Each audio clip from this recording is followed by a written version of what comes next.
வணக்கம். அடியேன் ராமானுஜதாசன். கடந்த 3 பதிவுகளுக்கு முன்பு அடியேன் நம்மாழ்வாரின் கல்விக்கான, நோய் விடுதலைக்கான மற்றும் வெற்றிக்கான பாசுரங்களை சொல்கிறேன் என்று சொன்னேன் இல்லையா? சில தடங்கல்களால் அடியேனால் வெற்றிக்கான பாசுரங்களை உடனடியாக கொடுக்க இயலவில்லை. தற்போது நாம் ஆழ்வாரின் வெற்றிக்கான பாசுரங்களை பார்ப்போமா? ஆழ்வாரின் இந்த 10 பாசுரங்களை தினமும் சொல்பவர் தம் வாழ்வில் வெற்றிகளை பெறுவர் என்பது அடியேன் என் வாழ்வில் கண்ட உண்மை. ஆகையால் வெற்றி பெற விரும்பும் அனைவரும் இப்பாசுரங்களை பக்தியுடன் கூறினால் கண்டிப்பாக வாழ்வில் வெற்றி நிச்சயம். ஆனால் பாசுரங்களை சொல்லும் ஆசையினால் மட்டுமே இதை சொல்லுங்கள், வெற்றி தன்னிடையே கிட்டும். வேண்டுதலோடு கூறினால் வேண்டுதல் மட்டுமே நிற்கும். பாசுர அர்த்தம் மனசில் தங்காது. ஆகையால் பாசுரங்களை சொல்லும் ஆசையால் மட்டுமே சொல்லுங்கள். எம்பெருமானிடம் அவனை மட்டுமே வேண்ட வேண்டும், வேறெதுவும் வேண்டுவது கூடாது.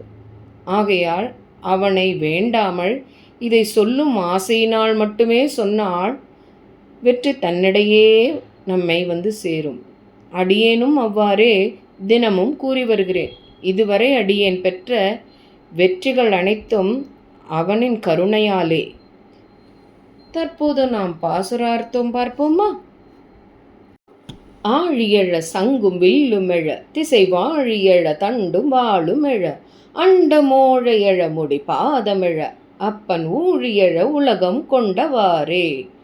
பெருமான் திருவிக்கிரமனாக உலகை தாவி அளக்க வளர்ந்த பொழுது முதலில் திருவாழி தோன்றிய. திருவாழி என்றால் சக்கரம். பின்னே வலம்புரி சங்கும் கோதண்டமும் தோன்றின. எல்லா திசைகளிலிருந்தும் வாழ்த்தொளி எழுந்தது. தொடர்ந்து கதையும் வாளும் தோன்றின. உலகத்தின் முகட்டை பிளந்து கொண்டு பெருமான் திருமுடியும் திருவடியும் எழுந்தன. 6 மலைக்கு எதிர்ந்தோடும் ஒளி, அரவு சுலாய் மலை தேய்க்கும் ஒளி, கடல் மாறு சுழன்று அழைக்கின்ற ஒளி, அப்பன் சாறுபட அமுதம் கொண்ட நான்றே. கூர்மாவதாரம் எடுத்தார் இல்லையா பெருமான், அந்த கதையை இங்கே சொல்றார் நம்மாழ்வார். வராக கூர்மாவதாரம் எடுக்கும்போது திருப்பார்கடலை கடையிறார் இல்லையா, அப்போ மலையை நட்டபோது ஆறுகள் எதிர்த்து திசையில் பாய்ந்து ஓசை எங்கும் கேட்டதாம். பாம்பால் மலையை சுற்றி கடையும் போது சர சர சரன்னு ஒளி எங்கேயும் கேட்கிறதாம். கீழ்கடல் மேற்கடலாக மாறி மாறி சுழலும் போது அந்த அலைகளோட ஒளி எங்கும் ஆர்ப்பரிச்சு கேட்கிறதாம். இவ்வாறு எம்பெருமான் கடல் கடைந்து தேவர்கள் அமுதம் கொள்றதுக்காக எடுத்து கொடுத்தானோம். அதுதான் இந்த பாசுரத்து மூலியமா நமக்கு தெரியுது. நான்றில 7 மண்ணும் தானத்தவே, பின்னும் நான்றில 7 மலை தானத்தவே, பின்னும் நான்றில 7 கடல் தானத்தவே, அப்பன் ஊன்றி இடந்து எழுற்றில் கொண்ட நாளே. வராகமாக பூமியை அளக்கிறார் இல்லையா, அந்த கதை தான். என் அப்பன் பன்றி வடிவம் எடுத்துக்கொண்டு உலகை குத்தி எடுக்கையில், அப்படி குத்தி எடுக்கிறார் இல்லையா பெருமாள், பூமியை தன்னோட எயிற்றில் கோர பற்கள் இருக்கு இல்லையா, அந்த பற்களால் குத்தி பூமியை எடுக்கிறாராம். எடுக்கிறச்சே அதில் இருக்கிற தீவுகளோ, அதில் இருக்கிற மலைகளோ, அதில் இருக்கிற நீர்நிலைகளோ, கடல்களோ அப்படியே அசையாமல் எடுத்து மேலே கொண்டு வராராம்.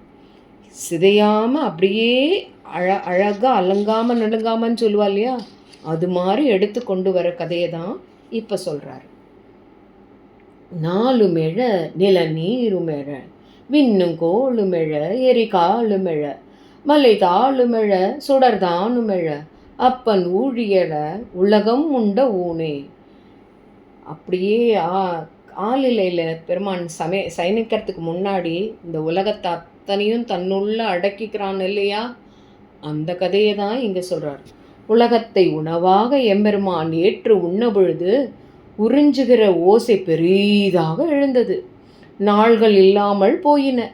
நிலம், தண்ணீர் ஆகியவையும் சென்று மறைந்தன. வான், கோள்கள், தீ, காற்று ஆகியவை நீங்கின. மலைகள் அற்று விழுந்தன. இரு சுடர்களும் ஒளி அடங்கின. இது இந்த பாசுரத்தின் அர்த்தம். ஊனுடை மல்லர் தகர்ந்த ஒளி, மன்னர் ஆணுடை சேனை நடுங்கும் ஒளி, விண்ணுள் ஏனுடை தேவர் வெளிப்பட்ட ஒளி, அப்பன் காணுடை பாரதம் கையறை பொழுதே. அந்த கண்ணன் பாரத போர் புரிந்த கதையை தான் இங்கே சொல்கிறார். பாரத போரில் அணிவகுக்கையில் பெரிய உடல்களை கொண்ட மல்லர்கள் போரில் ஈடுபட்டு நெறிந்து விழுந்த ஒளி எங்கும் கேட்கிறது. அரசர்களின் ஆண்மை நிறை சேனைகள் நடுங்கும் ஒளி கேட்கிறது. செருக்கும் பெருமையும் உடைய தேவர்கள் நேரே வெளிப்பட்டு நின்று கொண்டு போற்றுகின்ற ஒளியும் கேட்கிறது. இதுதான் இப்பாசுரத்தோட அர்த்தம். போழ்ந்து மெலிந்த பொன் செக்கரில் வான்திசை சூழும் எழுந்து உதிரப்புணலா, மலை கிழ்ந்து பிளந்த சிங்கம் ஒத்ததாள், அப்பன் ஆழ்துயர் செய்து அசுரரை கொள்ளுமாறே. என் அப்பன் ஆளறியாய், ஆளறினா சிங்கம்மா, தன் சீற்றத்தை காட்டி செவ்வானம் மாலை பொழுதை காட்டுகின்ற சமயம், சந்தியாவன காலத்தில் தானே இரண்யனை வதம் பண்ணுறதுக்கு சிம்மமாக வந்தார் பெருமான். அந்த கதை தான். மாலை பொழுதை காட்டுகின்ற சமயம் இரண்யனை கொன்றான். விண் திசைகள் அடங்களும் இரத்த வெள்ளம் கொழித்து பறக்க இரு கூறாக பிளந்தான். யார? இரண்யன. இச்செயல் மலை மேலிருந்து கொண்டு அந்த மலையை 2 பாகமாக பிளந்து போடும் சிங்கத்தின் செயலை ஒத்திருந்தது அப்படின்னு நரசிம்ம அவதாரத்தை இந்த பாசுரத்து மூலியமா சொல்றாரு நமக்கு. மாறு நிறைத்து இறைக்கும் சரங்கள் இன 100 பிணம்மலை போல் புரள, கடலாறு மடுத்து உதிரப்புணலா, அப்ப நீருபட இலங்கை செற்ற நேரே. ஸ்ரீராமாவதாரத்தை இலங்கைக்கு போய் இலங்கையை சாம்பலாக்கின கதையை தான் இங்கே சொல்கிறார். என் அப்பன் ராமன் இலங்கையை சாம்பலாகும்படி அழித்த நேர்மை செம்மையான போராளே, அப்போரில் சரங்களால் 100 இனம் இனமான பிணங்கள் மலைகளைப் போல் புரண்டு விழுந்தன. கடல் முழுதும் இரத்த வெள்ளம் நிரம்பி ஆறுகளிலே புகழ்ந்தது. இப்படி ராமாவதாரத்தை சொல்கிறார். நேர் சரிந்தான் கொடி கோழி கொண்டான், பின்னும் நேர் சரிந்தான் எரியும் மணலோன், பின்னும் நேர் சரிந்தான் முக்கன் மூர்த்தி கண்டீர், அப்பன் நேர் சரிவானன் தீன்தோள் கொண்ட அன்றே. என் அப்பன் போரிட வந்த பானாசுரனின் தோள்களை வீழ்த்தி வெற்றி கொண்டான். பானாசுரனுக்கு 1000 தோள்களாம். அந்த 1000 தோள்களை வெட்டி 2 கைகளை மட்டும் விட்டுட்டு, அதாவது ஒரு தோள் மட்டும் விட்டுட்டு அவனை காப்பாற்றினார். ஏன்னா பிரத்யும்னன் பானாசுரனோட பெண்ணான உஷையை திருமணம் செய்ய ஆசை கொண்டான். ஆனால் பானாசுரனுக்கு கிருஷ்ணனை பிடிக்கல. அதனால் கிருஷ்ணனோட போர் புரிஞ்சான். அதனால் அவனோட செருக்க அழித்து என்ன இருந்தாலும் சம்மந்தியாக போயிட்டார் இல்லையா, அதனால் அவனை அழிக்கலாமா, அழிக்கக்கூடாது இல்லையா. அதனால் பானாசுரனோட 2 தோள்களை மட்டும் விட்டுட்டு மீதி அத்தனை தோள்களையும் அழித்து அவனை அடக்கி உஷையை தன் பையனுக்காக திருமணம் முடித்தார். அந்த கதை தான். அவனுக்கு துணையாக வந்த மயிலை கொடியான் தோற்றோடினான். அவன் பின்னால் தீழ்ந்தேவனும் தோற்றான். 49 அனல்களும் புறமதுகிட்டு பிறகு முக்கன் சிவனும் தோற்றான். அன்று மண் நீரெறிகால் விண்மலை முதல், அன்று சுட 2 பிறவும், பின்னும் அன்று மழை உயிர் தேவும் மற்றும், அப்பன் அன்று முதல் உலகம் செய்ததுமே. முதல்ல உலகத்தை அப்படி படைக்கிறான் இல்லையா, அந்த கதை. முதலில் அப்பன் எம்பெருமான் உலகத்தை படைத்தான்.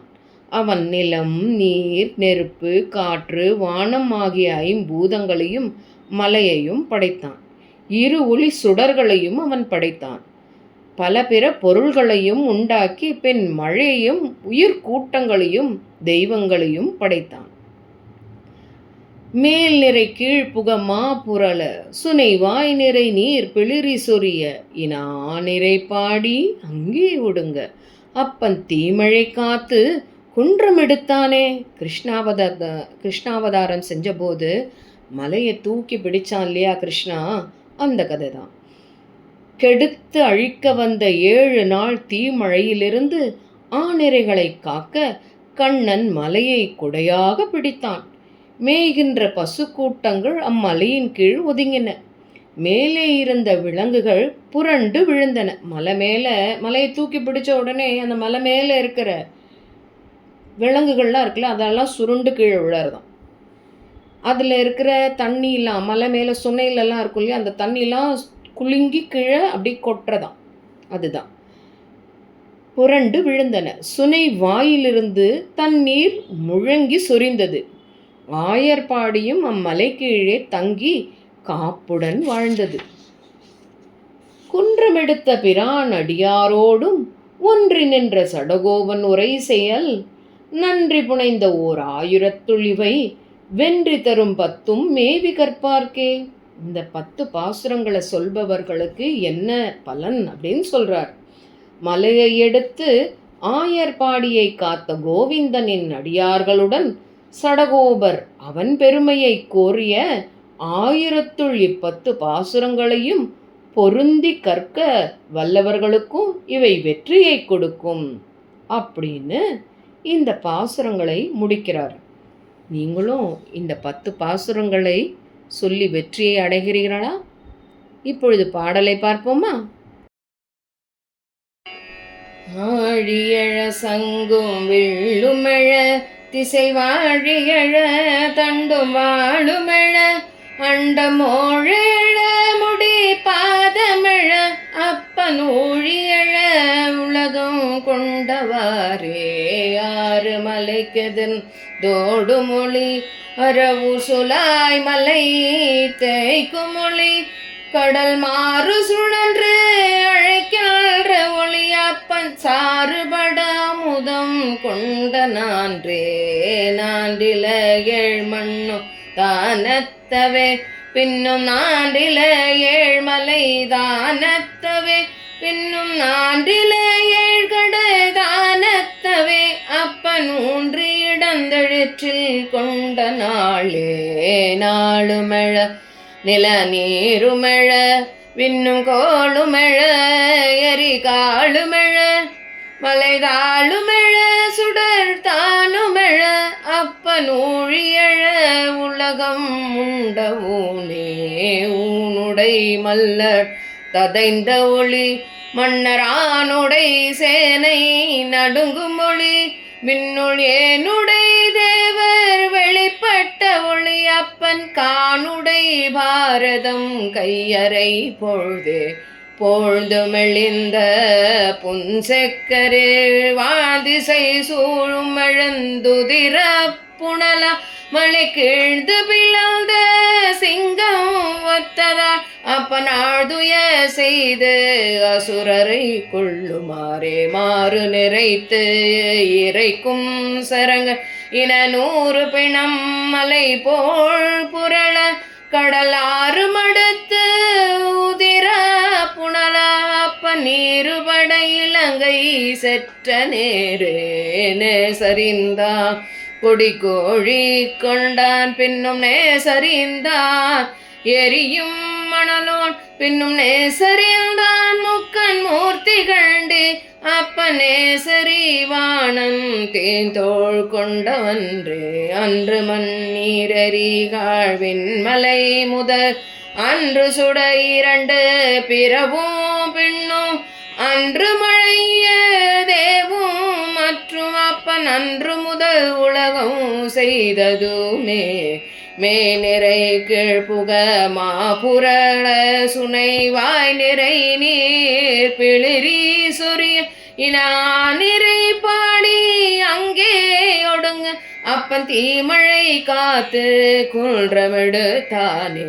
குன்றமெடுத்த பிரானடியாரோடும் ஒன்றி நின்ற சடகோபன் உரை செயல் நன்றி புனைந்த ஓர் 1010 இவை வெல்றி தரும் பத்தும் மேவி கற்பார்க்கே.